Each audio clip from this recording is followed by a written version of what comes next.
কেন আপনার ফোনে ক্যাপকাট সাপোর্ট করছে না বা সাপোর্ট করার পরেও ভিডিও এডিটিং করতে পারছেন না, নেটওয়ার্ক ইরো দেখাচ্ছে, template animation A to Z use করতে পারছেন না। আজকের এই ভিডিওটিতে 3টি সেটিংস নিয়ে আলোচনা করব, যে 3টি সেটিংস সম্পর্কে ধারণা রাখলে আপনার ফোনে ক্যাপকাটের A to Z ইউজ করতে পারবেন। প্রথম নম্বরে যে বিষয়টি নিয়ে আলোচনা করব, ক্যাপকাটের template animation text effect use করতে পারছেন না, দেন ক্যাপকাট অ্যাপ্লিকেশনের উপর 3 সেকেন্ড ক্লিক করে ধরে রাখুন। এরপর অ্যাপ ইনপুর উপর ক্লিক করুন, এইখান থেকে ক্লিয়ার কেস অল করে দিন, ক্লিয়ার ডাটা অল করে দিন, দেন পারমিশনগুলো একদম অ্যালাউ করে দিন।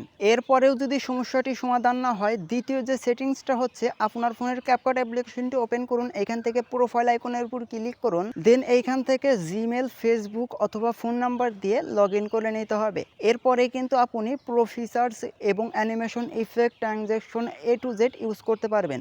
এরপরেও যদি এই সমস্যাটি সমাধান না হয়, তাহলে তৃতীয় যে অপশনটা আপনার সিলেক্ট করতে হবে, আপনার ফোনের এক্সটার্নাল স্টোরেজ এবং র্যাম কত রয়েছে সেটার উপর ভিত্তি করে আপনার ফোনে ক্যাপকাটের সাপোর্ট করবে।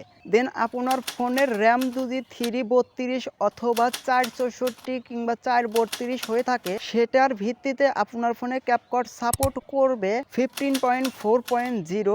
এটার ভার্সনের নিচের যে ভার্সনগুলো রয়েছে সেই ভার্সনগুলো ট্রাই করে দেখতে পারেন।